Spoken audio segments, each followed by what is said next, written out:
Hoje eu vou estar aqui com você falando sobre um tema que me chama muito a atenção.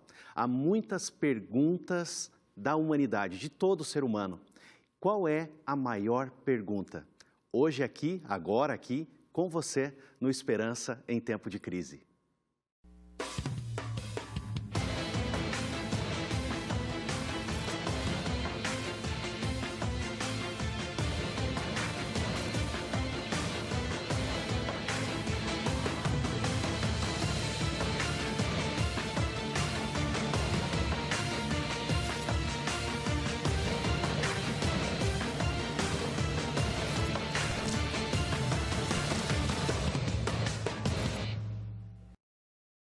Um feliz sábado para você, que bom que nós estamos juntos aqui agora para estudarmos a Palavra de Deus. Você tem acompanhado o Esperança em Tempo de Crise no sábado pela manhã e a cada sábado tem vindo um pastor aqui da Novo Tempo para compartilhar a Palavra de Deus com você. E hoje eu estou aqui para nós estudarmos um pouquinho a Palavra de Deus. E antes de irmos à Bíblia, e eu já quero que você pegue a sua Bíblia, eu quero apresentar para você, e está aqui em minhas mãos, uma revista especial que é de estudo da Bíblia.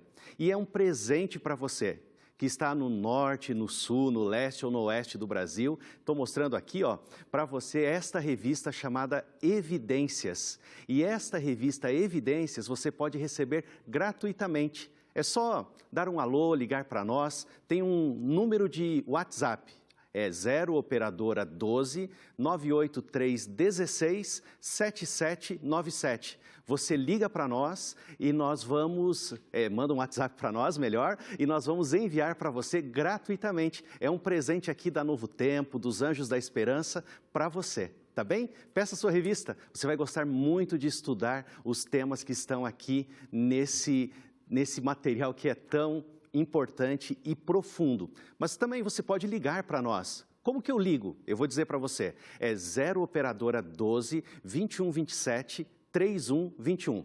Já anotou aí? Vou falar de novo para você, também está aparecendo aí na sua tela. É 0 operadora 12 21 27 31 21. Você pode ligar para nós e pedir também a sua revista Evidências, que é um guia de estudos da Palavra de Deus e muito profundo. Hoje nós vamos estudar um pouquinho a Palavra de Deus. E eu quero convidar você para pegar a sua Bíblia junto comigo e estudar a Palavra de Deus. Nós vamos ver algo sobre as perguntas que a humanidade faz, a pergunta que Deus faz e a pergunta que Jesus fez para um homem que representa toda a humanidade. Mas antes de abrirmos a Bíblia, você sabe que nós queremos e precisamos orar para que Deus ilumine a nossa mente, para que compreendamos um pouquinho mais da Palavra de Deus. Eu quero orar com você agora. Você pode fechar os seus olhos, se você puder. Feche seus olhos, vamos orar a Deus. Querido Deus, obrigado, Senhor, porque o Senhor está entre nós. Nesse sábado, nós estamos juntos, reunidos aqui através da TV, da rádio, da web. Estamos juntos com um propósito, Senhor, te conhecer mais e te conhecer melhor. Nós estamos vivendo num tempo em que o Senhor tem enviado uma fome tremenda sobre a terra. Não de pão, nem de nenhum outro tipo de alimento, mas da Tua Palavra. E agora, ao abrirmos a Tua Palavra, que o Teu Espírito Santo que está entre nós ilumine a nossa mente e nos ajude a entender, compreender um pouco mais a Tua Palavra. Fala conosco, no nome de Jesus. Amém. Se você tem a sua Bíblia, eu quero pedir para você abrir no livro do Evangelho de João. Evangelho de João, capítulo 1, e o verso que eu vou ler com você, que vai ser o primeiro verso, é o verso 38 do Evangelho de João. Não sei se você já ouviu falar das perguntas que existem da humanidade. Quais são elas? Uma delas que eu vi pesquisando e digitei lá no Google, quais são as perguntas que todo ser humano faz? E aí comecei a ver algumas respostas. Uma delas, por que a laranja se chama laranja e o limão se chama verde? E não se chama verde, melhor. Por que o limão não se chama verde? Já pensou nisso? Outra coisa, quando pintamos o céu e as nuvens, por que que pintamos o céu branco e as nuvens de azul? Há uma outra pergunta que é feita e que todo mundo já fez. Por que que a tampa da pasta de dente cabe exatamente no tamanho do ralo da pia? Já parou para pensar? E outra, por que que a foto do celular não sai igual à minha visão que eu tenho quando eu me olho no espelho? Uma outra pergunta é essa: por que que as pessoas visualizam e não respondem? Já fez algumas dessas perguntas? Talvez não, mas há outras perguntas que talvez já tenham vindo até a sua mente, até a sua cabeça. Uma delas: de onde viemos? Onde estamos? Por que estamos? E para onde vamos?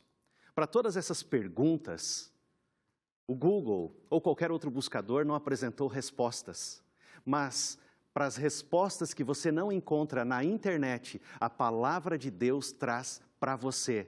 A Bíblia tem respostas para todas as suas perguntas, para todas as inquietações da sua vida. A primeira pergunta de Jesus no Evangelho de João aparece no momento exato em que João Batista está pregando. Na beira do Rio Jordão, ele está anunciando a palavra de Deus. Jesus está passando por ali, e quando Jesus passa naquela beira de rio, João Batista, o primo dele, olha e exclama, ele faz uma exclamação: eis ali o Cordeiro de Deus que tira o pecado do mundo. Alguns homens que seguiam João estavam olhando e ouviram aquela cena, fizeram logo a ligação, o elo entre o cordeiro do santuário, que era morto às 9 da manhã e às 3 da tarde, e também falaram assim: é o Messias, é o Cordeiro de Deus, vamos segui-lo. E eles começam a seguir Jesus à distância. E se você for agora, pegue a sua Bíblia, me acompanhe. Evangelho de João, capítulo 1 e o verso 38. Jesus observa aqueles rapazes que estão seguindo e faz uma pergunta que está aqui na Bíblia. E diz assim: e Jesus, na minha versão da Bíblia, voltando-se para eles, vendo que o seguiam, disse-lhes: o que vocês estão procurando? Olha a pergunta de Jesus: o que vocês estão procurando? O que no português é sempre utilizado para coisas. O quê? Denotação coisas. E quando a gente olha a vida dos discípulos, de cada um dos discípulos de Jesus nos evangelhos, é possível perceber que eles queriam ter. Eles queriam ter o quê, pastor? Eu vou contar para você. Eles queriam ter posição, eles queriam ter prestígio, eles queriam ter poder e eles queriam ter liberdade. Se você se lembra, o Império Romano estava em plena ação. E eles eram oprimidos, e a sua liberdade era muito escassa, quase nada, por causa da opressão romana. O escritor chamado Larry Crabb, que também é um grande psicólogo, ele escreve muitos livros. Em um dos seus livros, chamado Silêncio de Adão, ele fala assim que todo ser humano tem uma busca dentro de si. Cada um de nós, você, eu, o seu filho, a sua filha, o seu esposo, a sua esposa, o seu tio, o seu avô, todo mundo tem uma busca. E por isso que buscamos ter, fazer as conquistas, e isso não é errado. A gente pensa em ter buscando satisfação, mas sabe o que acontece? Cada vez que a gente busca algo e encontra e conquista, parece que o vazio só aumenta. Aumenta porque o que estamos buscando são coisas, mas na verdade cada um de nós está buscando uma pessoa. E é esta pessoa que eu quero apresentar para vocês. E é esta pergunta que Jesus faz. Quando Jesus fala para os discípulos o que vocês estão buscando, ele está olhando para eles e dizendo assim: eu sei o que vocês querem. Vocês querem um sentar à minha direita, outro à minha esquerda. Eu sei que vocês querem posição, poder, eu sei de tudo isso. O que vocês estão buscando? Jesus ainda andaria 3 anos junto com esses discípulos e eles encontrariam satisfação plena em Jesus. Não sei se você se lembra o que Salomão escreveu no livro de Eclesiastes. Salomão escreveu assim, que Deus colocou no coração do homem um desejo pela eternidade. E esse desejo pela eternidade está no teu coração, está no meu coração. Esse é o nosso desejo. 3 anos se passaram. Agora Jesus está no jardim chamado Getsêmani. Ele está orando e prestes a ser preso. Vai vir uma multidão de soldados para prendê-lo e junto Judas. Pegue a sua Bíblia, me acompanhe agora no livro do Evangelho de João, capítulo 18 e o verso agora 4. E sabe o que diz a Bíblia aqui? Quando eles chegam perto de Jesus, aquela multidão de pessoas chega perto de Jesus, Judas se antecipa, dá um beijo em Jesus. Jesus pergunta, amigo, aqui vieste? E aí o verso 4 diz assim, então Jesus, sabendo que tudo o que ia acontecer com ele, adiantou-se e perguntou-lhes, a quem vocês estão procurando? Eles responderam, a Jesus o Nazareno. Então Jesus lhes disse, sou eu. Observou a pergunta de Jesus agora? Primeira pergunta, o que vocês buscam? Passa-se o tempo. Jesus tem pouco tempo, um dia a mais de vida, menos de 24 horas. Ele olha para os homens e ele vai direto na busca de cada ser humano. E ele fala com eles, a quem vocês estão buscando? E os homens respondem. Eles respondem por todos nós. Nós estamos buscando a Jesus de Nazaré. Esta é a tua busca, esta é a minha busca. E quando ele responde, e aí Jesus responde assim, sou eu. Olhe para a Bíblia e lembre do Êxodo. Lembre de Jesus falando com Moisés, você vai falar em meu nome, porque eu sou o que sou. Eu sou o que sou. O eu sou vai libertar Israel. Jesus veio para libertar a humanidade. Jesus, nesse momento que ele é preso, ele vai de um lado para o outro, de um lugar para o outro. Julgamento após julgamento, acusação após acusação, até que ele chega diante de Pilatos. Pilatos é o governador romano para a província da Galileia. Ele é amigo do imperador e ele tinha sido designado para essa província do Império Romano, a Judéia, com um objetivo. Os historiadores falam que ele estava tendo uma segunda oportunidade, uma nova chance. Pilatos era casado, a tradição cristã diz assim, com Cláudia Prócula. Eles tiveram um filho, um menino, e esse menino nasceu com os pés virados para dentro. Eu não sei se você já viu alguma criança que nasceu assim. Essa é a síndrome do pé torto congênito. Eles sofriam muito, os pais, por causa dessa enfermidade do filho. A tradição cristã diz que Cláudia levou até Jesus o seu menino, o seu filho. E a tradição também diz que Jesus fez muitos milagres e curou esse menino. Orígenes, o teólogo, menciona que Cláudia Prócula se tornou uma seguidora de Jesus. E é por isso que ela interfere no julgamento de Jesus. Os pensamentos de Pilatos, no momento em que ele está para julgar Jesus, são interrompidos, e essa é minha imaginação, por um tapa de um soldado que era da sua confiança no ombro dele. Um mensageiro da mulher, Cláudia, inclina-se e sussurra em seu ouvido. Pilatos acha estranho. A mulher de Pilatos enviou um recado dizendo para que ele não se envolvesse nesse caso. E isto está no Evangelho de Mateus. Parece que ela teve um sonho. Pilatos olha em volta, senta-se e olha para Jesus. E ele faz até uma brincadeira. Então quer dizer que até os deuses estão do seu lado? Ele não dá nenhuma explicação, só brinca.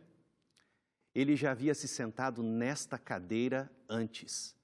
A história diz que era uma cadeira destinada à nobreza, de cor azul escura e pernas com ornamentos. A cadeira é chamada de cadeira da decisão. Como você está sentado aí na sua casa, Pilatos se sentou também, e cada lugar que ele sentava se transformava ali um tribunal, e ele colocava a cadeira chamada cadeira da decisão. Com esta cadeira ele já definiu sentenças, mortes, açoites. Eu não sei quantas vezes ele sentou ali, quantos apelos de misericórdia ele recebeu. Eu não sei quantos olhos arregalados olharam para ele com expressões de terror diante da sentença. Só que os olhos daquele nazareno, eles estão serenos, silenciosos. Os olhos de Jesus não gritam. Os olhos de Jesus não lançam flechas. Pilatos procura enxergar nele ansiedade, ira, raiva. Ele não encontra nada disso. O que ele encontra faz com que Pilatos desvie o seu olhar. Jesus não está zangado, não sente medo. Parece até que ele consegue compreender. Parece que ele consegue até ler o pensamento de Pilatos e ele conseguia ouvir. Pilatos está certo sobre Jesus, sabe? Jesus não sente medo. Jesus não está zangado. Jesus não está à beira do pânico. Ele não demonstra surpresa. Jesus conhece o momento em que ele está vivendo e foi para esta hora, diz a palavra de Deus, que ele veio. No livro Desejado de Todas as Nações, há uma citação que eu quero mencionar para você. Pilatos olhou para o homem que guardava Jesus, para o soldado. E depois o seu olhar repousou sobre Jesus e ele analisou, avaliou Jesus. Ele já tinha tratado com todo tipo de criminoso, com todo tipo de pessoa, mas nunca diante dele fora levado à sua presença um homem, e aí o Desejado de Todas as Nações diz assim, com tais traços de bondade e de nobreza. Ele não via em Jesus nenhum tipo de culpa, nenhuma expressão de temor, nada de ousadia ou atitude desafiadora. Jesus não estava em rebelião, Jesus estava vindo para trazer a paz. Se você for ao livro de João, agora, no capítulo 18 e o verso 33, a Bíblia menciona que Jesus está diante de Pilatos no pretório, na sala de interrogação. Ele faz uma pergunta para Jesus. Você é o rei dos judeus? E se você olhar esse rápido diálogo, você vai perceber que Jesus fala com Pilatos, mas Pilatos faz outra pergunta e Jesus faz uma outra pergunta. São duas perguntas, uma de cada lado. E ele pergunta assim, você é o rei dos judeus? Jesus respondeu no verso 34. E eu gostaria de saber os motivos de Pilatos. Jesus também. Ele responde no verso 34 da tua Bíblia e da minha Bíblia.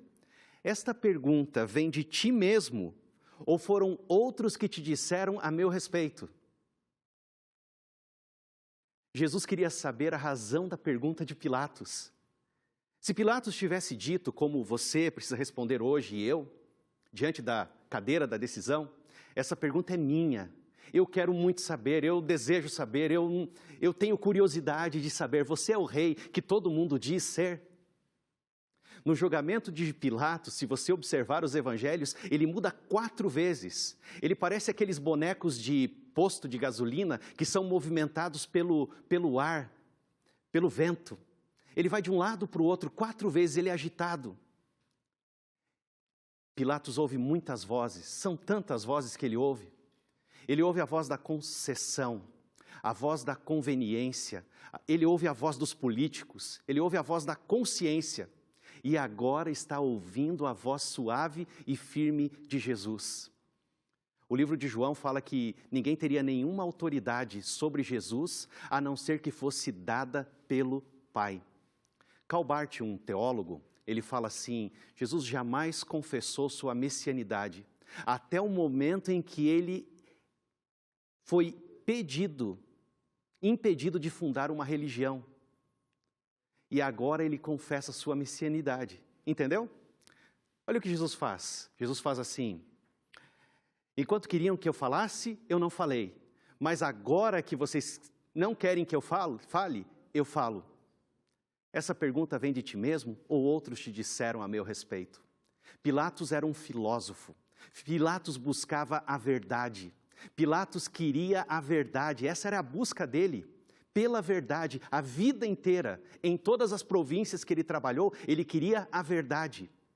Jesus sabia que o Espírito Santo estava lutando com Pilatos. Jesus sabia que aquele momento era a oportunidade de Pilatos. Eu observo o julgamento de Cristo, eu observo os evangelhos, e quando eu olho para Jesus conversando com Pilatos, é o maior diálogo que tem no julgamento de Jesus. Por quê? Jesus queria salvar Pilatos. Jesus queria que Pilatos reconhecesse a sua convicção. No verso 35 do livro do Evangelho de João, capítulo 18, verso 35 e 36, Pilatos respondeu: por acaso eu sou judeu? A sua própria gente e os principais sacerdotes é que o entregaram a mim. Que foi que você fez? Que foi que você fez? Jesus respondeu para ele: o meu reino, verso 36, não é deste mundo. Se o meu reino fosse deste mundo, os meus ministros se empenhariam por mim, mas agora, meu reino não é daqui. Jesus era e é o Rei dos Reis, o Senhor dos Senhores, você pode dizer até um amém. Jesus é a chave para o reino, mas Jesus não queria o Império Romano, ele não queria a riqueza, ele não queria o poder, ele não queria a posição de Pilatos. Sabe o que Jesus queria? Uma única coisa: o coração de Pilatos. E este é o choque na palavra de Deus, é o confronto. Jesus não quer a sua casa, Jesus não quer o seu carro, Jesus não quer aquilo que você tem, a não ser uma coisa: Ele quer o teu coração. E Ele fala com você agora, fala comigo, se entrega, se rende, se coloca nas minhas mãos. A palavra de Deus ainda, continuando aqui, no capítulo 18, Pilatos lança uma outra pergunta, e Jesus responde de uma outra forma. Se você for ao verso 37, o texto bíblico diz assim: então você é rei. Então você é rei. Jesus fala assim: o Senhor está dizendo que eu sou rei. Eu para isso nasci e para isso vim ao mundo, a fim de dar testemunho da verdade. Todo aquele que é da verdade ouve a minha voz. Lembra que eu te falei? Pilatos era alguém que buscava a verdade. Ele queria a verdade. Ele buscou a verdade na filosofia grega. Ele não encontrou. Ele não encontrou respostas. Mas agora, Jesus olha para ele e lê o seu pensamento e fala assim: todo aquele que é da verdade ouve a minha voz. Todo aquele que é da verdade ouve a minha voz. Ele confrontou Pilatos. No texto da Bíblia, a gente não consegue ver isso, mas quando você lê o texto da Bíblia em grego, que era a língua que foi escrito, a palavra de Deus mostra que Pilatos está meio que de lado. Tipo assim: eu não sei se eu quero essa tua verdade. Por quê? Porque Deus falava com ele, Deus estava dando a oportunidade para ele, mas ele ouvia outras vozes. Será que você não está ouvindo outras vozes, enquanto a voz da verdade está falando com você? Que voz você tem ouvido? Que voz você tem ouvido? Lembre, todo aquele que é da verdade ouve a minha voz. Pilatos faz uma outra pergunta agora: que é a verdade? No mesmo verso, o verso 38, Pilatos perguntou: o que é a verdade? O que é a verdade? Jesus não respondeu, porque não podia responder, porque a verdade não é uma filosofia, a verdade não é uma história, a verdade é uma pessoa. E se você ler a Bíblia, você se lembrar de um texto da Bíblia, Jesus é o caminho, a verdade e Ele é a vida. Sabe o que aconteceu aí? Pilatos sai do pretório, ele levanta da cadeira da decisão e vai em direção ao povo. Os sacerdotes estão falando assim: se você não o matar, você não é amigo de César.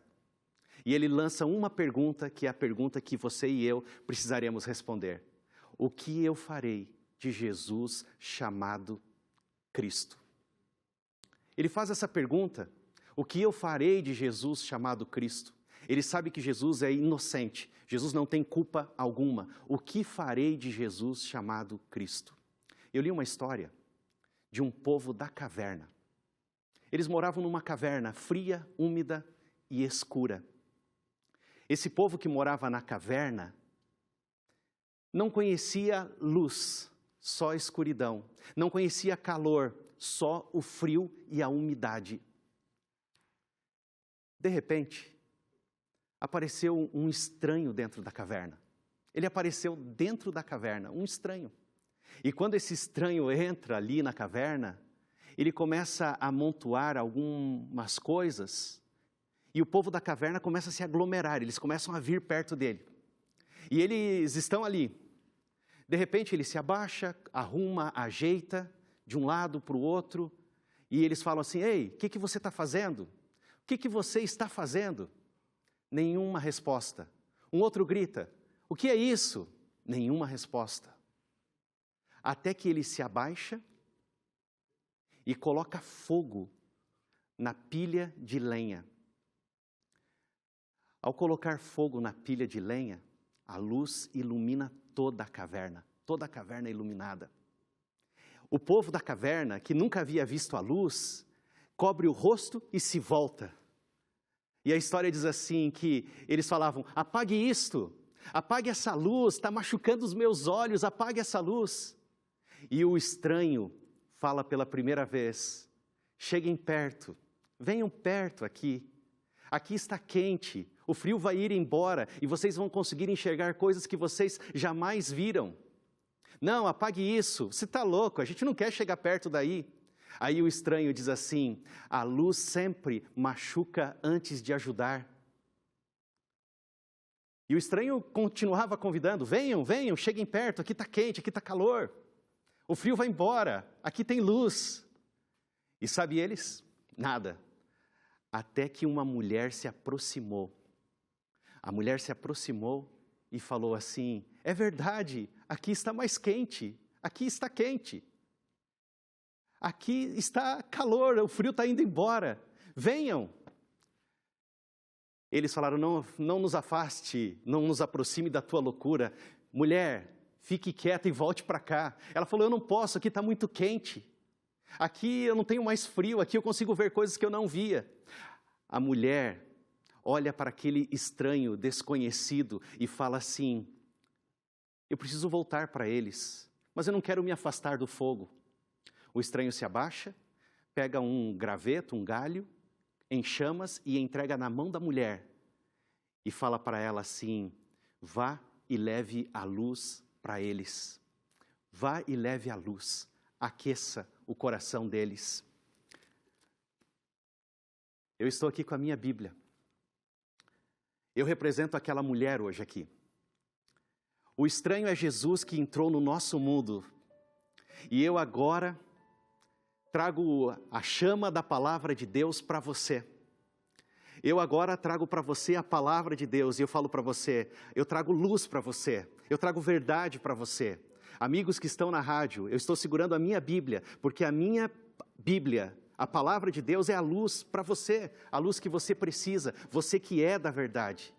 Todo aquele que é da verdade ouve a voz de Deus. Escolha a vida para que você viva. Escolha a verdade para que a luz chegue à tua casa. Eu quero orar com você agora, que quer a verdade, que quer a luz e quer a vida. Vamos orar? Obrigado, Senhor, pela tua palavra. Pilatos não te escolheu, mas nós te escolhemos. Obrigado porque o Senhor traz para nós esperança, luz e vida. Escolhemos a vida e fazemos isso em nome de Jesus. Amém.